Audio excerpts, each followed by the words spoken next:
ಇನ್ನು ಧರ್ಮಸ್ಥಳದ ಮೇಲೆ ನಿಯಂತ್ರಣವನ್ನ ಸಾಧಿಸಲು ದೊಡ್ಡ ಷಡ್ಯಂತ್ರ ನಡೀತಾ ಇದೆ ಅಂತೆ ರಿಪಬ್ಲಿಕ್ ಕನ್ನಡಕ್ಕೆ ಚಕ್ರವರ್ತಿ ಸುಲಭಲಿ ಅವರು ಎಕ್ಸ್ಕ್ಲೂಸಿವ್ ಆಗಿ ಮಾತನಾಡಿದ್ದಾರೆ.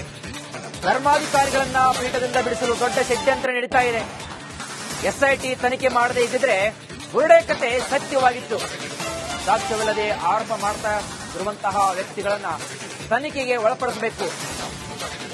ಆರೋಪ ಮಾಡ್ತಾ ಇರುವಂತಹ ಅವರನ್ನ ತನಿಖೆ ಮಾಡಬೇಕು. ಈ ಷಡ್ಯಂತ್ರದ ಹಿಂದಿರುವವರನ್ನ ಹುಡುಕಬೇಕು. ಭಾರತವನ್ನು ವಿಭಜಿಸಲು ಹಾಗೂ ನಮ್ಮ ಸಂಸ್ಕೃತಿಯನ್ನು ಹಾಳು ಮಾಡೋಕೆ ದೊಡ್ಡದಾದಂತಹ ಒಂದು ಷಡ್ಯಂತ್ರ ನಡೀತಾ ಇದೆ ಅಂತ ಚಕ್ರವರ್ತಿ ಸುಲಭಲಿ ಅವರು ಮಾತನಾಡಿದ್ದಾರೆ. ನಮ್ಮ ಧಾರ್ಮಿಕ ಕ್ಷೇತ್ರಗಳನ್ನು ಉಳಿಸಿಕೊಳ್ಳಬೇಕಾಗಿದೆ. ಶಿವಮೊಗ್ಗದಲ್ಲಿ ಚಿಂತಕ ಚಕ್ರವರ್ತಿ ಸುಲಭಲಿ ಅವರು ಮಾತನಾಡಿದ್ದಾರೆ. ಇತ್ತೀಚಿನ ದಿನಗಳಲ್ಲಿ ಧರ್ಮಸ್ಥಳದಲ್ಲಿ ನಡೀತಿರುವಂತಹ ಅನೇಕ ಬೆಳವಣಿಗೆಗಳು, ಪ್ರತಿದಿನಕ್ಕೊಂದು ಕಥೆಗಳು ಸೃಷ್ಟಿಯಾಗ್ತದೆ. ಪ್ರತಿದಿನಕ್ಕೊಂದು ಆ ತಲೆಬುರುಡೆ ಕಥೆಗಳು ಈ ರೀತಿಯಾಗಿ ಬೆಳಕಿಗೆ ಬರ್ತಿರುವಂತದ್ದು. ಎಲ್ಲದರ ಬಗ್ಗೆ ನಮ್ಮ ಜೊತೆಗೆ ಮಾತಾಡಲಿಕ್ಕೆ ಚಿಂತಕರು ಆಗಿರುವಂತಹ ಚಕ್ರವರ್ತಿ ಸೂಲಿಬೆಲೆ ಅವರು ಇದ್ದಾರೆ. ಅವರನ್ನ ಮಾತಾಡಿಸ್ತೇನೆ. ಸರ್, ಇತ್ತೀಚಿನ ಧರ್ಮಸ್ಥಳದಲ್ಲಿ ನಡೀತಿರುವಂತಹ ಬೆಳವಣಿಗೆಗಳು, ದಿನಕ್ಕೊಂದು ಜಾಗ, ಮತ್ತೊಂದು ಕಥೆಗಳು, ಹೀಗೆ ಏನ್ ಅನ್ಸುತ್ತೆ ಸರ್ ನಿಮ್ಗೆ? ನನಗೆ ಮೂರ್ಖತನ ಅಂತ ಅನ್ಸುತ್ತೆ. ನನಗೆ ಡೇ ಒನ್ನಿಂದ ಏನು ಈ ಬುರುಡೆ ಕತೆ ಬರೋದಲ್ಲ, ಅದಕ್ಕಿಂತ ಮುಂಚಿನಿಂದಲೂ ನಾನು ನೋಡ್ತಾ ಇದ್ದೀನಿ. ಆ ಒಟ್ಟಾರೆ ಕೇಸಿಗೆ ಸಂಬಂಧಪಟ್ಟಿರುವಂತಹ ಡಾಕ್ಯುಮೆಂಟ್ಸ್ ನಾನು ಓದಿದ ನಂತರ, ಅದಕ್ಕೆ ಸಂಬಂಧಪಟ್ಟವರ ಹತ್ರ ಮಾತನಾಡಿಸಿದ ನಂತರ, ಇನ್ಫ್ಯಾಕ್ಟ್ ಈ ಸೌಜನ್ಯ ಪ್ರಕರಣಕ್ಕೆ ಸಂಬಂಧಿಸಿದ ಈ ಸಂತೋಷ್ ರಾವನ್ನ ಹಿಡ್ಕೊಂಡು ಬಂದ ಪೊಲೀಸರಿಂದ ಹಿಡಿದು, ಅವತ್ತು ಹಿಡ್ಕೊಂಡು ಬಂದ ಪೊಲೀಸರಿಂದ ಹಿಡಿದು ಇದನ್ನು ಫೈಟ್ ಮಾಡ್ತಾ ಇರುವಂತಹ ಅನೇಕ ಹೋರಾಟಗಾರನ ಎಲ್ಲರನ್ನೂ ಮಾತನಾಡಿಸುವಾಗ ನನಗೆ ಅನ್ನಿಸ್ತು, ಆರಂಭದಿಂದಲೂ ಗೊತ್ತಿತ್ತು ಇದು ಬರೀ ಬೊಗಳೆಗಳ ಕಂತ ಇದು ಅಂತ. ಅದರಲ್ಲಿ ಏನೂ ಪ್ರೂಫ್ ಇಲ್ಲದೆ, ಏನೂ ಇಲ್ಲದೆ ಒಂದಾದ್ಮೇಲೆ ಒಂದು ಪುಂಖಾನುಪುಂಖವಾಗಿ ಸುಳ್ಳುಗಳನ್ನು ಹೇಳ್ಕೊಂಡು ಬಂದಿದ್ದಾರೆ ಅಂತ ಆರಂಭದಿಂದಲೂ ಗೊತ್ತಿತ್ತು.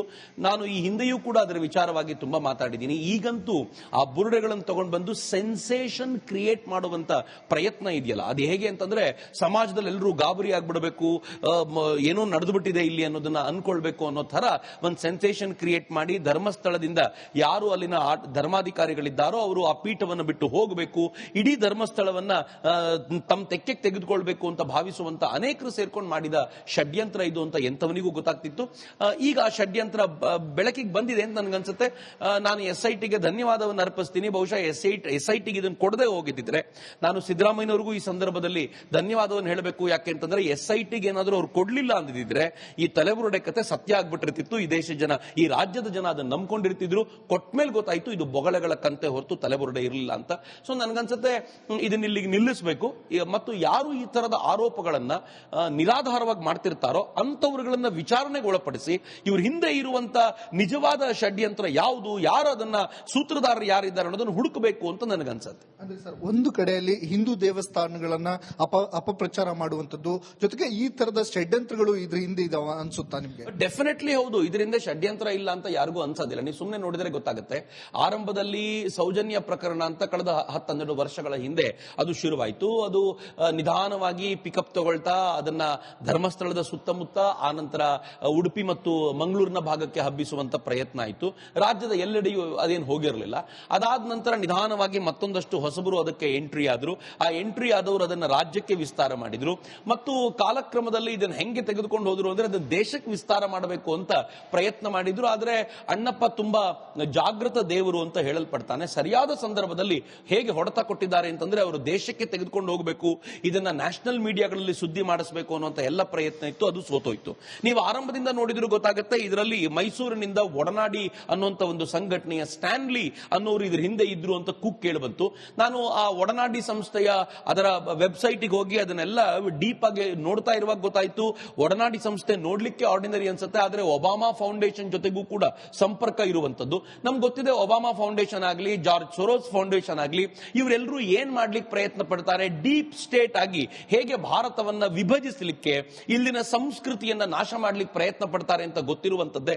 ಹೀಗಾಗಿ ಆ ಫೌಂಡೇಶನ್ಗಳು ಹೇಗೆ ಒಂದು ಹತ್ಯೆಯನ್ನ ಹಿಡ್ಕೊಂಡು ಆ ಹತ್ಯೆಯ ಆಧಾರದ ಮೇಲೆ ಒಂದಿಡೀ ಧಾರ್ಮಿಕ ಕೇಂದ್ರವನ್ನೇ ನಾಶ ಮಾಡೋ ಪ್ರಯತ್ನ ಮಾಡಿದ್ರು ಅಂತ ಆರಂಭದ ದಿನಗಳಲ್ಲಿ ಅಲ್ಲಿಂದ ಶುರುವಾಗಿದ್ದು ಇವತ್ತಿಗೂ ಕೂಡ ನಡೆಯುತ್ತೆ. ಈಗ ಎಲ್ಲಿವರೆಗೂ ಬಂದಿದೆ ಅಂತಂದ್ರೆ ನಮ್ಗೆ ಗೊತ್ತಿದೆ, ಈ ದೇಶದಲ್ಲಿ ಮಾವೋವಾದಿಗಳು, ಈ ದೇಶದಲ್ಲಿ ಇವ್ಯಾಂಜಲಿಸ್ಟ್ಗಳು ಮತ್ತು ಜಿಹಾದಿ ಜಿಹಾದಿಗಳು ಒಟ್ಟಿಗೆ ಹೇಗೆ ಸೇರ್ತಾರೆ ಅಂತ. ಡೆಫಿನೆಟ್ಲಿ ಇದರಲ್ಲಿ ಜಿಹಾದಿಗಳ ಪರವಾಗಿ ಒಂದು ಕಡೆ ಬಂದ್ರೆ ಇವತ್ತು SDPI ಎಂಟ್ರಿ ಆಗಿದೆ. ನೀವು ಮಾವೋವಾದಿಗಳ ಪರವಾಗಿ ನೋಡಿದ್ರೆ ಇದ್ರ ಹಿಂದೆ ಪೂರ್ತಿ ಲೆಫ್ಟಿಸ್ಟ್ಗಳು ನಿಂತ್ಕೊಂಡು ಅವರು ಕೆಲಸ ಮಾಡ್ತಿದ್ದಾರೆ. ಇನ್ನು ಇವ್ಯಾಂಜಲಿಸ್ಟ್ಗಳು ಇದರಲ್ಲಿ ಆರಂಭದಿಂದಲೂ ಡೇ 1 ನಿಂದ ಒಡನಾಡಿಯ ಮೂಲಕವೇ ಸೇರ್ಕೊಂಡಿರೋದನ್ನು ನೋಡಿದ್ರೆ ಮೂವರು ಸೇರ್ಕೊಂಡು ಹಿಂದೂ ಧರ್ಮದ ಮೇಲೆ ಆಘಾತ ಮಾಡ್ಲಿಕ್ಕೆ ಪ್ರಯತ್ನ ಪಡ್ತಿದ್ದಾರೆ. ಷಡ್ಯಂತ್ರ ಡೆಫಿನೆಟ್ಲಿ ಇದರೊಳಗಿದೆ.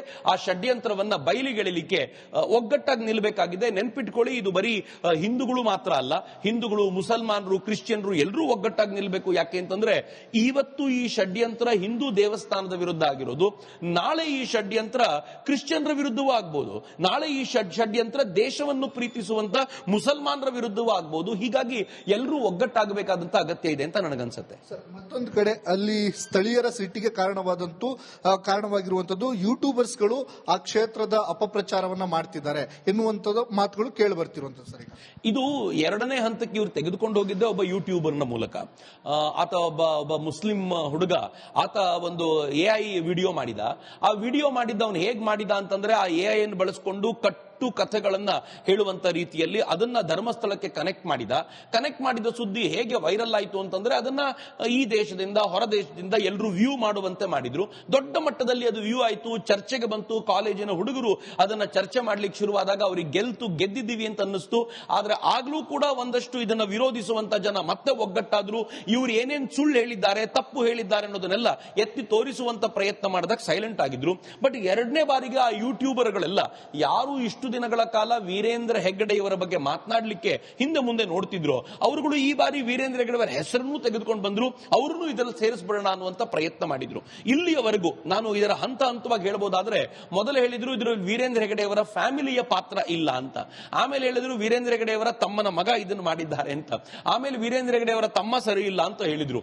ಒಂದೊಂದೇ ಹಂತವನ್ನು ತೆಗೆದುಕೊಂಡು ಬಂದು ಈಗ ವೀರೇಂದ್ರ ಹೆಗ್ಗಡೆಯವರೇ ಸರಿ ಇಲ್ಲದೆ ಇರೋದ್ರಿಂದ ಅವರು ಪೀಠವನ್ನು ಬಿಟ್ಟು ಹೋಗಬೇಕು ಅಂತ. ಅಂದ್ರೆ ಉದ್ದೇಶ ಇರೋದು ಅತ್ಯಂತ ಸ್ಪಷ್ಟವಾಗಿ ಯಾರಿಗೂ ನ್ಯಾಯ ಕೊಡಿಸಬೇಕು ಅನ್ನೋದಲ್ಲ, ಈ ಪೀಠವನ್ನ ಅವರಿಂದ ತ್ಯಾಗ ಮಾಡಿಸಬೇಕು ಮತ್ತು ಈ ದೇವಸ್ಥಾನವನ್ನ ಕಸಿದುಕೊಳ್ಬೇಕು ಅಥವಾ ಧರ್ಮಸ್ಥಳದ ಮೇಲಿರುವಂತಹ ಶ್ರದ್ಧೆಯನ್ನ ತೆಗಿಬೇಕು ಎನ್ನುವಂತ ಪ್ರಯತ್ನ.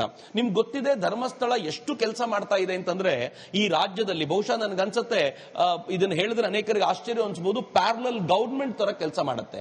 ಹೆಚ್ಚು ಕಡಿಮೆ 6.5 ಲಕ್ಷ ಸ್ವಸಹಾಯ ಸಂಘಗಳ ಮೂಲಕ 65 ಲಕ್ಷಕ್ಕೂ ಹೆಚ್ಚು ಜನರಿಗೆ ಸಾಲವನ್ನ ಕೊಟ್ಟು, 65 ಲಕ್ಷ ಅಂದ್ರೆ ಕಡಿಮೆ ಅಲ್ಲ, ಈ ರಾಜ್ಯದ ಎಷ್ಟು ಪರ್ಸೆಂಟ್ ಅಂತ ನೀವೇ ಆಲೋಚನೆ ಮಾಡಬಹುದು. ಅಷ್ಟು ಜನ ಇದರ ಸಾಲ ಸೌಲಭ್ಯವನ್ನು ಪಡ್ಕೊಂಡಿದ್ದಾರೆ. ನನಗೆ ಆಶ್ಚರ್ಯ ಅನ್ಸು, ಹೆಚ್ಚು ಕಡಿಮೆ 1.25 ಲಕ್ಷ ಕೋಟಿ ರೂಪಾಯಿ ಸಾಲವನ್ನ ಅವರು ಡಿಸ್ಪರ್ಸ್ ಮಾಡಿದ್ದಾರೆ. ಅವರೊಂದು ಬ್ಯಾಂಕಿನ ಎಕ್ಸ್ಟೆಂಡೆಡ್ ಆರ್ಮ್ ಆಗಿ ಕೆಲಸ ಮಾಡ್ತಾರೆ. ಅಷ್ಟೇ ಅಲ್ಲದೆ ಅವರು ಸಮಾಜದಲ್ಲಿ ಒಳಿತನ್ನು ಉಂಟು ಮಾಡಬೇಕು ಅಂತ ಹೇಳಿ ಹಿಂದೂ ದೇವಾಲಯಗಳನ್ನ ಪುನರುಜ್ಜೀವನಗೊಳಿಸುವಂತ ಪ್ರಯತ್ನ ಮಾಡ್ತಾರೆ. ಹಿಂದೂ ಸ್ಮಶಾನಗಳನ್ನ ನಿರ್ಮಾಣ ಮಾಡಿ ಕೊಡ್ತಾರೆ. ಅವರು ಅನೇಕ ಕಡೆಗಳಲ್ಲಿ ಭಿನ್ನ ಭಿನ್ನ ಚಟುವಟಿಕೆಗಳ ಮೂಲಕ ಕೆರೆಗಳನ್ನು ಹೂಳೆತ್ತುವಂತ ಪ್ರಕ್ರಿಯೆಗಳು ಇವೆಲ್ಲವೂ ಎಷ್ಟು ಮಾಡ್ತಿದ್ದಾರೆ ಅಂತಂದ್ರೆ ಇದನ್ನ ಸಹಿಸ್ಲಿಕ್ಕಾಗದ ಮತ್ತು ಎಲ್ಲಿ ಈ ಮೂಲಕ ತಮ್ಮ ಕೆಲಸಕ್ಕೆ ಅಡ್ಡಿಯನ್ನ ಉಂಟು ಮಾಡ್ತಾ ಇದ್ದಾರೆ ಅನ್ನುವಂತ ಭಾವನೆಯಿಂದ ಜಿಹಾದಿಗಳು, ಇವ್ಯಾಂಜಲಿಸ್ಟ್ಗಳು ಈ ವಿರುದ್ಧ ತಿರುಗಿ ಬಿದ್ದಿರೋದ್ರಲ್ಲಿ ನನಗೇನು ಆಶ್ಚರ್ಯ ಅನ್ಸೋದಿಲ್ಲ. ಆದರೆ ದೌರ್ಭಾಗ್ಯದ ಸಂಗತಿ ಏನು ಅಂತಂದ್ರೆ ಈ ಯೂಟ್ಯೂಬರ್ಗಳಲ್ಲಿ ಕೆಲವರು ಯಾರು ಇದನ್ನು ಮಾಡಿದ್ದಾರೋ ಇವರನ್ನ ನಂಬಿಕೊಂಡು ಧರ್ಮಸ್ಥಳದ ಬಗ್ಗೆ ಅಪಪ್ರಚಾರ ಮಾಡಲಿಕ್ಕೆ ಅಂತ ಸೇರಿಕೊಂಡಂತ ಇನ್ನಷ್ಟು ಯೂಟ್ಯೂಬರ್ಗಳಿದ್ದಾರಲ್ಲ, ಅವ್ರಿಗೇನು ಇದರ ಸತ್ಯಾಸತ್ಯತೆ ಗೊತ್ತಿಲ್ಲ. ಆದ್ರೆ ಇವರುಗಳನ್ನು ನಂಬಿಕೊಂಡು ಧರ್ಮಸ್ಥಳದ ಮೇಲೆ ಅಪಪ್ರಚಾರ ಮಾಡ್ಲಿಕ್ಕೆ ಹೊರಟವರಿಗೆ ಬಹುಶಃ ಇವತ್ತು ದುಃಖ ಆಗ್ತಿರ್ಬೋದು ಅಂತ ನಂಗೆ ಖಂಡಿತ ಅನ್ಸುತ್ತೆ. ಈ ಯೂಟ್ಯೂಬ್ ಮತ್ತು ಇನ್ಸ್ಟಾಗ್ರಾಮ್ ಬಂದ್ಮೇಲೆ ಒಂದು ದೊಡ್ಡ ಪ್ರಾಬ್ಲಮ್ ಆಗಿದೆ ಏನು ಅಂತಂದ್ರೆ, ಟ್ರೆಂಡ್ ಯಾವ ಕಡೆಗೆ ಇರುತ್ತೋ ಆ ಕಡೆಗೆ ಮಾತಾಡ್ಲಿಕ್ಕೆ ಶುರು ಮಾಡ್ತಾರೆ. ಆ ಕಡೆಗೆ ಮಾತಾಡಿದ್ರೆ ಲೈಕ್ ಜಾಸ್ತಿ ಸಿಗುತ್ತೆ ಅಂತ. ನನಗೆ ನನ್ನ ಯೂಟ್ಯೂಬ್ ನಲ್ಲಿ ಒಂದು ಸಜೆಷನ್ ಬರುತ್ತೆ. ಯೂಟ್ಯೂಬ್ ಸಜೆಷನ್ ಕೊಡುತ್ತೆ. ಏನ್ ಸಜೆಷನ್ ಕೊಡುತ್ತೆ ಗೊತ್ತಾ? ನೀವು ಧರ್ಮಸ್ಥಳದ ಬಗ್ಗೆ ಮಾತನಾಡಿ, ಸೌಜನ್ಯ ಪ್ರಕರಣದ ಬಗ್ಗೆ ಮಾತನಾಡಿ, ವ್ಯೂಸ್ ಜಾಸ್ತಿ ಬರುತ್ತೆ ಅಂತ ಸಜೆಷನ್ ಕೊಡುತ್ತೆ. ಯಾರಿಗೆ ಈ ಸಜೆಷನ್ ಬರುತ್ತೋ ಅವ್ರು ಡೆಫಿನೆಟ್ಲಿ ಮಾತನಾಡ್ತಾರೆ. ಮತ್ತು ನೆಗೆಟಿವ್ ಮಾತನಾಡಿದ್ರೆ ಒಂದು ತಂಡವಾಗಿ ಕೂತ್ಕೊಂಡು ಇವರು ಅದಕ್ಕೆ